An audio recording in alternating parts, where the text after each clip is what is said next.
Friends, यदि आपके plant में आप बहुत सारे फूल चाहते हैं, प्लांट की ग्रोथ अच्छी चाहते हैं, तो आज मैं आपको बता रही हूँ सिर्फ 1 चम्मच फ्री की चीज़ यूज़ करने से आप अपने प्लांट में बहुत ही अच्छी मात्रा में फूल पा सकते हैं। यह फ्री की चीज़ पोटेशियम रिच चीज़ है और इसमें पोटेशियम के साथ साथ बहुत सारी मात्रा में आयरन, कैल्शियम, मैग्नीशियम जैसे तत्व पाए जाते हैं जो कि प्लांट को हरा भरा स्वस्थ रखने का काम करते हैं। और इसमें पाया जाने वाला पोटेशियम प्लांट की जड़ों को स्वस्थ बनाता है। जड़ें मजबूत रहती हैं तो प्लांट स्वस्थ विकास करता रहता है। बात करें यह 1 चम्मच चीज़ कौन कौन से प्लांट्स के लिए ज़रूरी है, तो हम सभी फूलों फलों वाले सब्जी वाले पौधों पर इसका यूज़ कर सकते हैं। चाहे अपराजिता हो, गुलाब हो, गुड़हल हो, मोगरा हो, सभी के लिए ये फ़ायदेमंद है और सभी में आप इसका बहुत आसानी से इस्तेमाल कर सकते हैं। सभी केमिकल फर्टिलाइज़र इस चीज़ के आगे फेल हैं। यदि आप इसको महीने में 1 बार भी यूज़ करते हैं तो आपको किसी दूसरे पोटेशियम रिच फर्टिलाइज़र को देने की या फिर बाज़ार से पोटाश वगैरह लाने की ज़रूरत नहीं पड़ेगी। आप इसको घर में आसानी से ही बना सकते हैं। और इस फर्टिलाइज़र को डालने का अभी बहुत अच्छा समय है। ये जाते हुए सितंबर में या फिर अक्टूबर के मंथ में आप इसका यूज़ करें। देखिए, रोज़ में नई ग्रोथ शुरू हो गई है और नई बर्ड्स बनने लगी हैं। तो इस समय आप इस फर्टिलाइज़र को यदि डालते हैं तो ये बर्ड्स फूल में भी कन्वर्ट होंगी।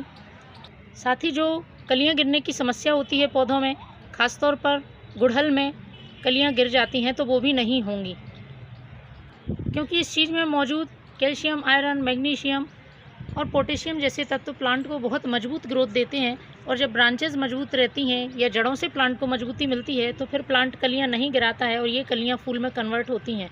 तो बहुत अच्छा समय है, आप अपने प्लांट में 1 बार इसको ज़रूर यूज़ करके देखें।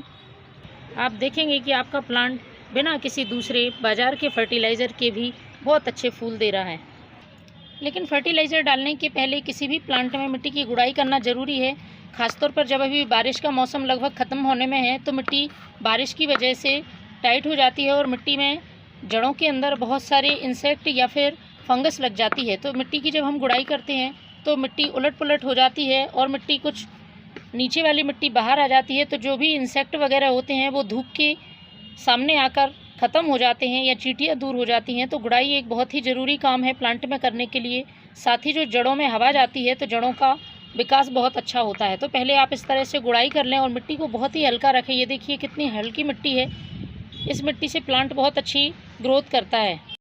दूसरी बात, यदि आप प्लांट में बहुत अच्छे नए फूल चाहते हैं, नई ग्रोथ चाहते हैं, तो आपको सूखे हुए फूलों को और सूखी हुई टहनियों को इस तरह से हटाना होगा। टहनियों को प्रून करना होगा जिससे नई ग्रोथ होगी और प्लांट बहुत ज़्यादा मात्रा में फूल निकालेगा। तो इस तरह से आप यदि फूल भी हटाते हैं तो उसको थोड़ा सा 1 से 2 इंच इस तरह से आपको कट करना है।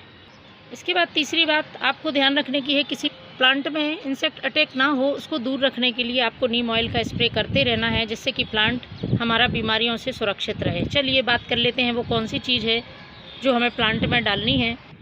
तो फ्रेंड्स, मेरे पास है ये केले का छिलका। केले का छिलका तो हमारे सबके घरों में निकलता है और हम उसे यूं ही फेंक देते हैं।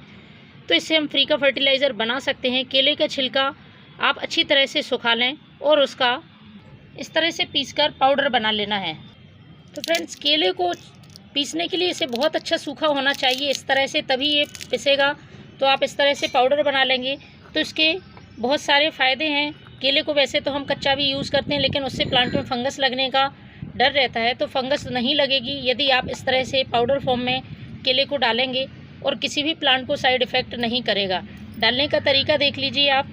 इस तरह से पॉट की साइज़ के हिसाब से आपको मात्रा लेनी है। छोटा पॉट है तो आप 1 चम्मच, बड़ा पॉट है तो आप भर के 2 चम्मच इसमें मिट्टी में मिला सकते हैं और उसके बाद मिट्टी में इस तरह से दबा दें और पानी डाल दें। इस तरह से फ्रेंड्स आप भी इस फर्टिलाइज़र का यूज़ करें और प्लांट को स्वस्थ बनाएं। Thank you.